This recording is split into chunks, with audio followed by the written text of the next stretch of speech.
अऊज़ु बिल्लाहि मिनश्शैतानिर्रजीम बिस्मिल्लाहिर्रहमानिर्रहीम। मुअज़्ज़ज़ सामईन व नाज़रीन अस्सलामु अलैकुम।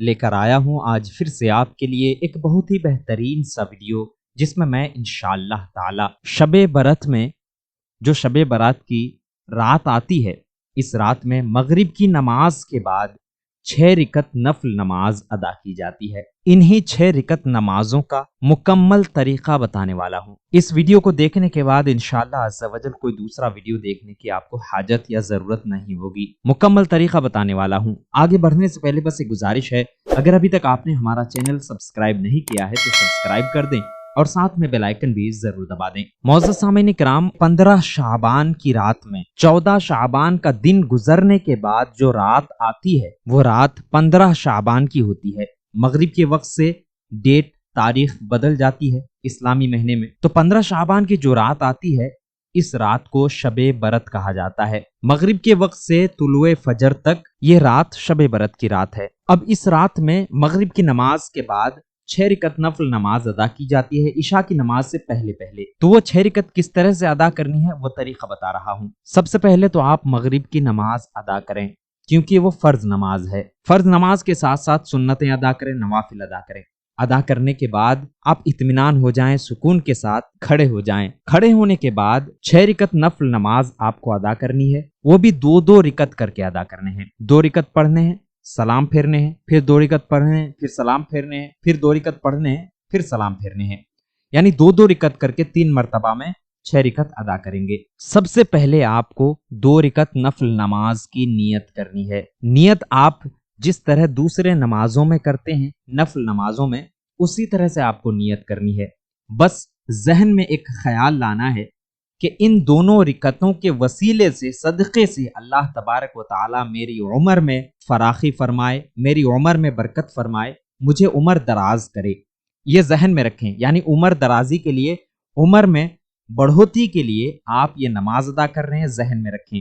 और नियत इस तरह से करें, नियत की मैंने 2 रिकत नफल नमाज की अल्लाह ताला के लिए, मुंह मेरा काबा शरीफ की तरफ, और अल्लाह अकबर कह के आप नियत बांध लेंगे।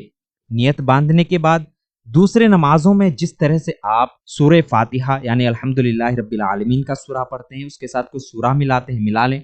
रुकू करें, रुकू करने के बाद समीअल्लाहु लिमन हमिदा कह के ठहरें। सजदे में जाएं, अल्लाह अकबर कह के 2 सजदे करें। 2 सजदे करने के बाद खड़े हो जाएं। फिर दूसरी रिकत में भी उसी तरह से 1 मरतबा सूरह फातिहा, उसके बाद कोई दूसरा सूरा मिला लें। मिलाने के बाद फिर रुकू सजदा वगैरह करें दूसरे नमाजों की तरह। करने के बाद जब तशहुद में बैठेंगे, तशहुद पढ़ें, दरूद इब्राहिमी पढ़ें, दुआए मासूरा पढ़ें। पढ़ने के बाद आप सलाम फेरेंगे। यह आपकी 2 रिकत नमाज मुकम्मल हो गई। 2 रिकत नमाज मुकम्मल होने के बाद 1 मरतबा आप सूरह यासीन पढ़ेंगे। अगर आप सूरह यासीन नहीं पढ़ सकते तो 21 मरतबा 21 टाइम सूरह इखलास पढ़ेंगे। यानी कुल हुवल्लाहु अहद का सूरा 21 मरतबा पढ़ेंगे। पढ़ने के बाद फिर सीधा खड़े हो जाएंगे। खड़े होने के बाद फिर 2 रिकत नफल नमाज की आपको नियत करनी है। अब इन दोनों रिकतों को पढ़ने से पहले, नियत बांधने से पहले आपके जहन में एक बात होनी चाहिए।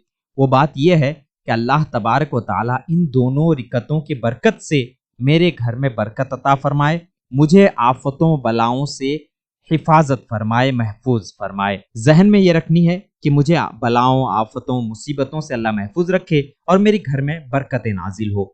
ये कहने के बाद आप नियत करेंगे। पहले की तरह नियत करनी है। नियत की मैंने 2 रिकत नफल नमाज की अल्लाह ताला के लिए, मुंह मेरा काबा शरीफ की तरफ, अल्लाहु अकबर, ये कह के नियत करेंगे। जैसे दूसरे नमाज अदा करते हैं, पहले आपने 2 रिकत अदा किया, उसी तरह से आप अदा करेंगे। हर अरकान अदा करेंगे, रुकू सजदा वगैरह सब करेंगे। 2 रिकत मुकम्मल होने के बाद आपको सलाम फेरने हैं। सलाम फेरने के बाद बैठे बैठे फिर से आपको 1 मरतबा सूरह यासीन पढ़नी है। अगर आपको सूरह यासीन याद नहीं है या आप नहीं पढ़ सकते तो आप 21 मरतबा 21 टाइम फिर से सूरह इखलास, कुल हुवल्लाहु अहद का सूरा पढ़ लें। आपकी 4 रिकत नमाजें मुकम्मल हो गई। अब लास्ट के जो 2 रिकत नमाज बचे हुए हैं, इन दोनों रिकतों में आपको जहन में ये रखना है कि अल्लाह तबारक व तआला मुझे सिर्फ अपना मोहताज बनाए, दूसरों के मोहताज ना बनाए। मोहताजी, गरीबी, मुफलिसी से अल्लाह तबारक व तआला मुझे महफूज रखे, सिर्फ अपना मोहताज बनाए, किसी और का मोहताज ना बनाए। یہ ذہن میں رکھیں۔ ذہن میں رکھنے کے بعد آپ نیت کریں گے پہلے کی طرح۔ نیت کی میں نے 2 رکعت نفل نماز کی اللہ تعالیٰ کے لیے، منہ میرا کعبہ شریف کی طرف، اللہ اکبر یہ کہنے کے بعد آپ پہلے نمازوں کی طرح یہ نماز بھی ادا کر لیں گے۔ جیسے دوسرے نماز ادا کرتے ہیں ویسے ہی یہ دونوں رکعت ادا کریں گے، سلام پھیریں گے۔ سلام پھیرنے کے بعد پھر سے آپ کو اگر سورہ یاسین یاد ہے تو پڑھ لیں، اگر سورہ یاسین یاد نہیں ہے تو قل هو اللہ احد کا جو سورہ ہے یہ 21 مرتبہ 21 ٹائم پڑھ لیں۔ آپ کی 6 رکعت نماز مکمل ہو گئی۔ یہ 6 رکعت نماز مکمل ہونے کے بعد آپ کو دعائے نصف شعبان پڑھنی ہے۔ اگر آپ کو دعائے نصف شعبان یاد نہیں ہے تو آپ سن بھی سکتے ہیں۔ آپ کو آئی بٹن پر دعائے نصف شعبان مل جائے گا، اوپر دیکھیں وہاں پر کلک کریں، کلک کرتے ہی دعائے نصف شعبان چالو ہو جائے گا، اسٹارٹ ہو جائے گا۔ آپ اس کو دیکھ لیں، سن لیں، انشاءاللہ تعالی اس سے بھی آپ کو برکتیں حاصل ہوگی۔ دعائے نصف شعبان پڑھنے کے بعد یا سننے کے بعد، جب آپ نے پڑھ لیا یا پھر سن لیا، سننے کے بعد آپ دعا کریں گے، اور دعا میں ان 3 چیزوں کے بارے میں ذکر کریں گے کہ یا الہ العالمین، ان نمازوں کی برکت سے، شب برات کی برکت سے میری عمر میں درازی عطا فرما، میری عمر میں برکت فرما۔ اس کے بعد دعا کریں گے یا الہ العالمین، ان 6 رکعت نفل نمازوں کی برکت سے میرے گھر میں برکتیں نازل فرما اور مجھے آفتوں، بلاؤں اور تمام مصیبتوں سے محفوظ فرما۔ اس کے بعد یہ دعا کریں گے یا الہ العالمین، ان نمازوں کی برکت سے مجھے محتاجی، غریبی، مفلسی سے محفوظ فرما، صرف اپنا محتاج رکھ، کسی اور کا محتاج نہ بنا۔ اس کے بعد آپ جو بھی آپ کے ذہن میں، جو بھی آپ کے دل میں دعا ہے اللہ تعالیٰ سے مانگے، انشاءاللہ عز و جل ان نمازوں کی برکت سے آپ کی تمام حاجتیں بھی پوری ہوں گی اور اللہ تبارک و تعالیٰ آپ پر رحم اور کرم بھی فرمائے گا، برکتیں بھی نازل فرمائے گا۔ امید ہے آپ سبھی کو ہمارا یہ ویڈیو پسند آیا ہوگا، اچھی لگی ہو تو لائک کر دیں، ہمارے اس ویڈیو کو اپنے دوست و احباب کے ساتھ ضرور شیئر کریں اور ہمارے اس چینل کو سبسکرائب بھی کر دیں۔ پھر ملتے ہیں اگلے کسی ایسے ہی ویڈیو کے ساتھ، تب تک کے لیے الوداع، اللہ حافظ۔